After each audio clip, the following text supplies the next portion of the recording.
So Alexandria-Ocasio Cortez has already been putting in work representing the progressive left in Congress.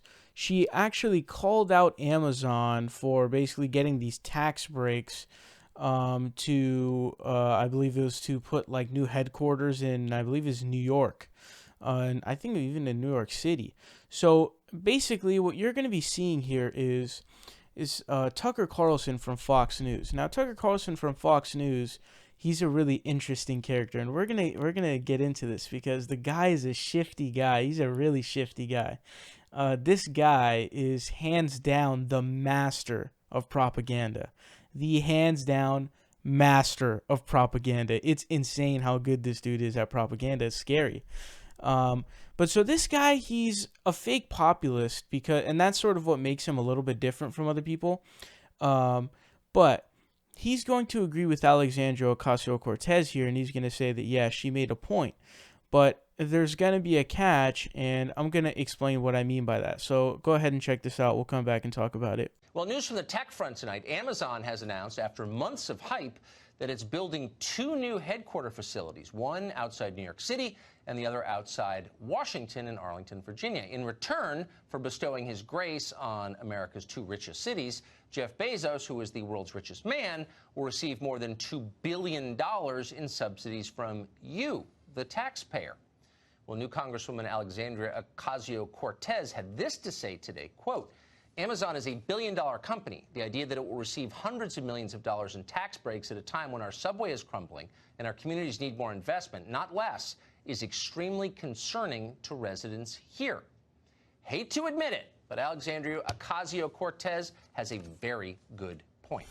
Brian Brenberg is Associate Professor of Business and Economics at the King's College, and he joins us tonight. Professor, thank you very much for coming on. That's the only time I've ever agreed with Alexandria Ocasio-Cortez, but it's hard to argue with the internal logic of her point. The richest man in the world just got $2 billion in taxpayer subsidies? Well, how does that work? And he's been shopping around the country for 14 months, going to cities to see who will give him the best deal. And he's shaken down New York City for about $1.5 billion, and he's done something similar down in Northern Virginia. And again, the whole point is he's trying to cozy up the politicians so that they will give him and his company, a $200 billion company, the biggest tax breaks around and put them in a position where they can fend off competitors for years to come because they're cozy with the rule makers. Wait, so you're saying that they're paying him to lobby them, and then you see Adam Schiff, the incoming chairman of the House Intelligence Committee, saying he's going to investigate the president for daring to criticize Jeff Bezos? Oh, yeah, no. It's making my head spin. Jeff Bezos is moving into town because he wants to control these narratives. He wants to control what's happening in the halls of power. He's already hired $13 million worth of lobbying and 100 lobbyists to deal with this. Now he's going to put 20,000 more people right next to D.C. and Northern Virginia to make sure every time there's an issue that affects Amazon, he has boots on the ground in the halls of Congress, in the offices of politicians to get his preferences passed, even if it means consumers and other small businesses lose out. This is all about getting his hands on the levers of power. Can I ask you a question as an American? I should just say I'm a property owner in the District of Columbia. This makes my property values go up. I guess it's good for me. But having lived here for a long time, I can tell you the last thing we need is more money in Washington. It's rich enough. Why wouldn't Amazon, subsidized by taxpayers, spread the wealth maybe to Detroit or Cleveland or Toledo or someplace that actually needs it? I don't understand. Because, Tucker, Detroit isn't anywhere near Congress. Austin, Texas isn't anywhere near Congress. Dallas, whatever the city. This is purely a play for Amazon to buy political influence. They look around the world and they see potential competitors. They like being on top and they want to keep it that way. And the way to do that is to write the rules, to write the regulation. They are buying prime real estate where all of those rules are written. Amazon has gone from a company that disrupts industries to a company that stays on top by buying political influence. That's exactly right. And it's got a whole political party protecting it. It's in its pocket. It's the Democratic Party, the party of big business. Professor, thank you very much for that analysis. I appreciate it. All right. So first of all, I want to say that it's pure insanity, the idea that Jeff Bezos needs subsidies or tax cuts. I find it hilarious that he's making that requirement. Obviously, he doesn't need the money. He doesn't need the money to doing investments. He's the richest man in the world right now. And think about it like this. The guy's made his own league of rich people.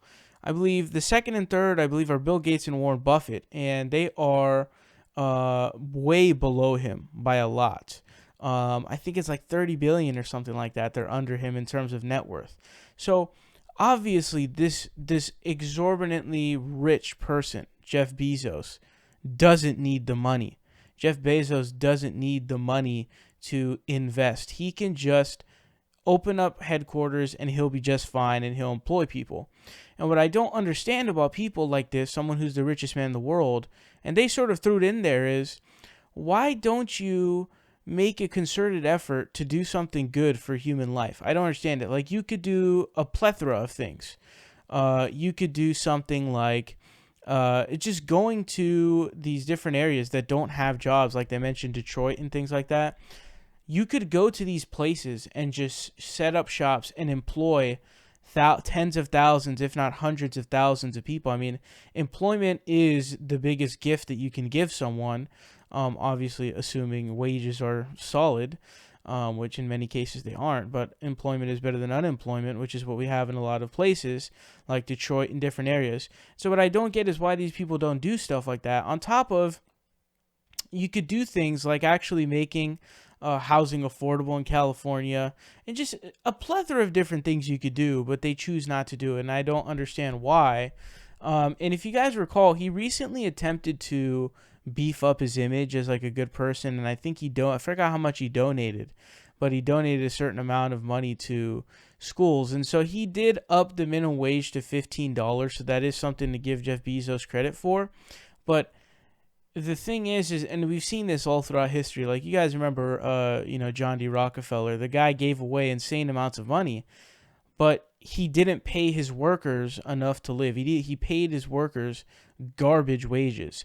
And so the attempt to do charity afterwards, or during, is what he did. That is totally moot, because the people who are working for you are not getting ample wages. And so you're just trying to re-up your image for egotistical and historical purposes. Why there's things like the Carnegie Hall, you know what I mean?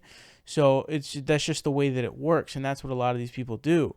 And don't fall for that nonsense that's pushed by Jeff Bezos. That he'll give some, what in his context is chump change, and not pay his workers right. Which again, he is giving his workers $15 an hour soon, which is good. And so Tucker and the other guy rightfully criticize him for that. They critique Jeff Bezos, saying, "Hey, dude, like, you don't need the money. You're rich as as hell. You don't need the money at all in any way, shape, or form." And the catch there, this guy is a master propagandist.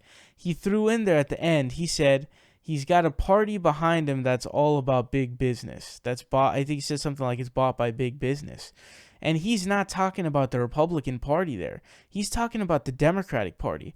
So this guy is attempting to set up this situation when obviously we know that the Republican Party has been bought by big business for a long time now, for decades now, especially in recent history. I mean, just think about it like this. Donald Trump gets in office, he appoints Goldman Sachs to his cabinet. He appoints Gary Cohn and Steve Mnuchin, and then they write the tax code, and whoa, 83% of the new tax break goes to the top 1%. Whoa! I just saw like a video done by the heiress of Disney who explained that like she's got a massive tax break, and it's like we didn't need that. But anyways, he's trying to frame this as Ocasio Cortez is rebelling against the corporate Democrats while the Republicans are not corporate, which is the most hilarious thing on planet Earth. And so what he's trying to set this up as is, oh, the Democratic Party is the party bought by big business, and AOC is trying to rebel against that, and he's trying to take Republicans out of the picture there. And it's so hilarious because he's found a way to spin this story that AOC is standing up for working class people and everyday Americans, and he's found a way to spin it to be like, to antagonize the Democratic Party while propping up the Republican Party, because the corporate Democrats are corporate. That's why we call them corporate Democrats. The vast majority of Democrats are insanely corrupt. They're nowhere near as bad as Republicans, by the way, not even close. But they are insanely corrupted, and that's the reason why. If you guys remember, Cory Booker voted against the amendment by Bernie Sanders where it would allow importing of drugs from Canada because they're so much cheaper there. I think we pay like twice or 3 times the amount. And so he said, why do we do that? And Cory Booker did that, and you go to, Open Secrets and look at his donations, and the big pharma's in his ass. You know what I mean? So they are very corrupt, but the Republicans are far, far more corrupt than the Democrats are. Not to mention they're far worse on policy positions. But the Republican Party is upfront sellouts.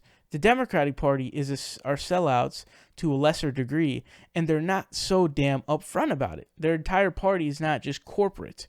It's not as bad as the Republican Party, and so he's trying to spin this to be an attack on the Democratic Party rather than somehow a leveled critique of both parties, which is what I do, and which is what any honest actor does. And this sort of propaganda is nothing new to Tucker Carlson. Jimmy Dore actually messed up really bad in the coverage of Tucker Carlson because Tucker came out against Jeff Bezos. I believe it was around the time when the Stop Bezos Act came out. And it was a bill that would say, hey, for companies that can afford to pay their workers a living wage, we're going to come after you because your workers are on, they're on, public welfare. They're on food stamps. So who foots the bill when Amazon pays $0 in federal taxes? Who's footing the bill for those people? The businesses shift the burden of that onto you, the taxpayer. So you're paying for their living wages, not them. You're paying for their wages. And the idea of being employed, even the concept of being a full-time employee and being on food stamps or any form of welfare is the craziest thing I've ever heard in mind. Just that concept alone should blow your mind to beyond existence. The idea that you can work 40 hours a week and qualify for welfare?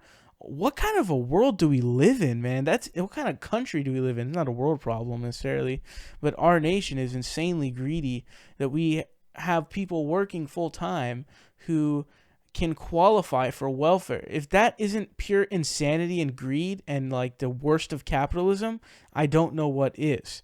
And so in that clip, what he did is he critiqued Jeff Bezos for that in Amazon, but at the end he threw in saying, these are monopolies. But do you know what he says? He says we need to deregulate, not to regulate. So he's spinning that in advocating we need to stop regulation, which would make the problem worse. It would exacerbate the problem. It would make the problem much, much worse. And so this guy is a master of propaganda. And if you don't listen closely and listen the full way through to this guy, he's going to get you. He's going to get you. So you got to be careful about this guy. He's a shifty, shady guy. I don't know where he learned to do these kinds of shady tricks of utilizing these stories to be a propaganda man, but damn is he good at it.